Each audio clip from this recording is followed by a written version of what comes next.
keep our minds on business, as it's now time for our financial focus with our two money men, business and market analyst Seth Denson and accounting professor at Montclair State University, Dan Geltrude. Hey there, gentlemen. Happy Tuesday. Good morning, Allison. Good morning. All right, so today's topic, and I want to start with you, Dan. We've talked about inflation, right? We've been talking about it for a while. So why is inflation at an 8-year high? What are we going to do about it? Well, there are some options, and it's not something that anybody wants to hear about. Primarily, when you talk about the Federal Reserve, for example, they have the ability to raise interest rates. Raising interest rates will start to bring down inflation, but that has consequences as well, particularly, I believe, related to the stock market, because as interest rates go up, investors are given options to put their money somewhere else other than the stock market, safer investments. So what will happen is you will have the stock market having sellers, which of course will bring down the value of the market. And no one really wants to see that, particularly when they look at their 401k and retirement plans. Yeah, absolutely. Seth, your new article for NewsMax, it delves into something scary for consumers. Now, you uncovered something on page 508 of the new infrastructure deal. So kudos to you for even getting to page 500. A lot of lawmakers, unfortunately, probably haven't read it. So what is it and how does this affect us? Well, this is terrifying, right? And I think this is part of a two-part plan. I was listening to the last segment. We're talking about budgetary reconciliation and the process there.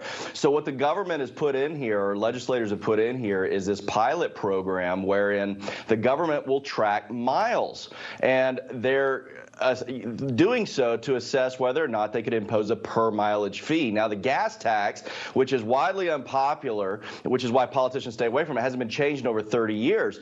But what they're looking at doing now is a per mileage fee. Now, they were clear in the legislative language to say that it's a fee, not a tax. We can thank probably Chief Justice John Roberts for that. But nonetheless, that's in there as a pilot program. Now, why would they do this? Well, here's why I think they're going to look to do this.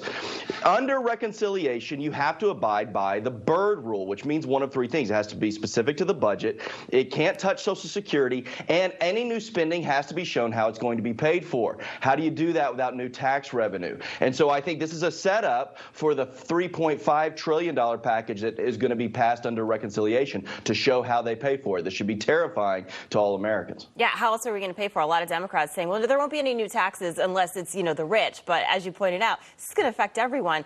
Dan, with this high inflation projection, you talked about, the potential of raising interest rates. Do you think that will happen, and when?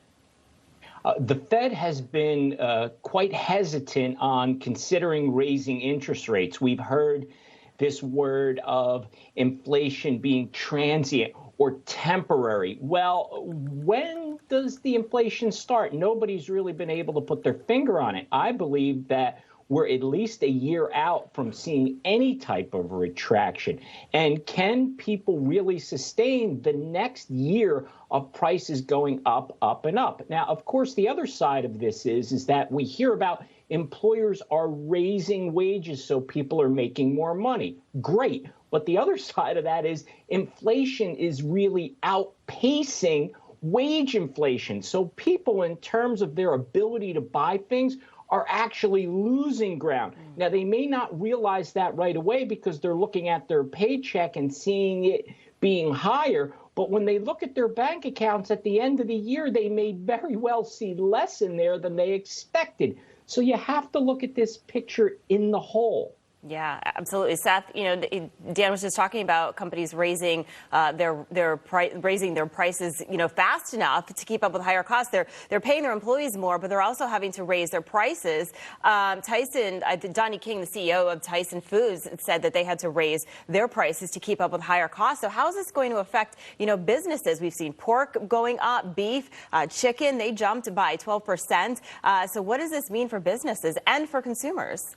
Yeah, it means it's going to be a tough road ahead, right? We've said it a lot of times on this show that margins rarely get squeezed, they get moved, right? And so what's going to happen is those margins are going to get shifted to wages, to higher prices. In a tight labor market, wages have to go up. But it was interesting, in last week's job report, the Biden administration took a victory lap over rising wages. Wages went up 0.4%. Well, the overall inflationary rate thus far year to date is over 4%. So I guess we got about 10 more times to go to Dan's point, where wages will keep up with the overall inflationary period. But this is going to be a long road ahead for businesses.